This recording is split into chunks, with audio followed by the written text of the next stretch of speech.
আসসালামু আলাইকুম, কেমন আছেন সবাই? তো সিমের বিচি দিয়ে মুরগির হাড়ের পাটগুলো আজকে রান্না করব। মুরগির হাড্ডি গুড্ডি সিমের বিচি দিয়ে খেতে ভীষণ মজা। আসুন গল্প করতে করতে রান্না করি। তো ফার্স্টে কড়াইতে আমি তেলের ভিতরে দিয়ে দিলাম পেঁয়াজ কুচি। আপনারা যেভাবে মুরগির মাংস রান্না করেন আমি ঠিক সেভাবেই রান্না করব। অতিরিক্ত আলাদা কোনো মশলা দিতে হবে না, তবে আমি একটা মশলা করে রাখি, এটা আমি বাসায় করি। সেটা হলো গরম মশলার সাথে গরম মশলা, গোলমরিচ, তেজপাতা, ধনিয়া, জিরা, শুকনো মরিচ সমস্তটা দিয়ে আসলে একটা মশলা আমি তৈরি করে রাখি। এটা আমি যে কোনো মাংসের ভিতরে, তারপর দেখা যায় ভাজা পোড়ার ভিতরে আমি সেটা ব্যবহার করে থাকি। তো সেটা আমি দেই, এটাই আমার আসলে আলাদা মশলা, আর অতিরিক্ত আর কিছুই নেই। ধনিয়া, জিরা, তারপর দেখা যায় যে আমি এখানে হলুদ মরিচ গুঁড়া ব্যবহার করব। একটু আদা রসুন বাটা দিলাম পেঁয়াজটা ভাজা পরে।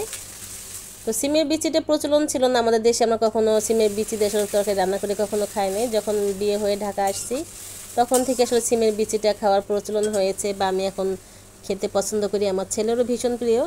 তো এই জন্য সিমের বিচিটা আমি কিছু ফ্রোজেন করে রেখেছিলাম, সেটাই আজকে রান্না করব।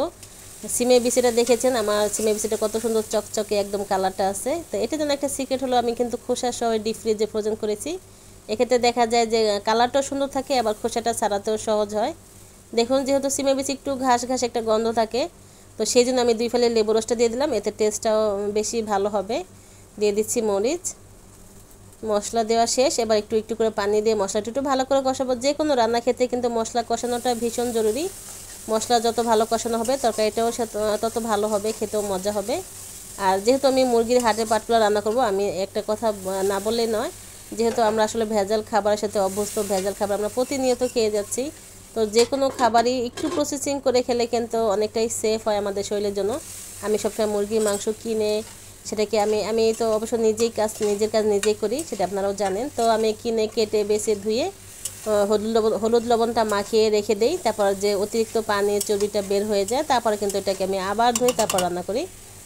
আর যদি কখনো হলুদ গুঁড়া দেই না, কিন্তু লবণটা আমি সবসময় দিয়ে আমি এটাকে ভিজিয়ে রাখি। তো এতে করে ব্যাকটেরিয়া মরে যায়, জীবাণু মুক্ত হয় অনেকটাই।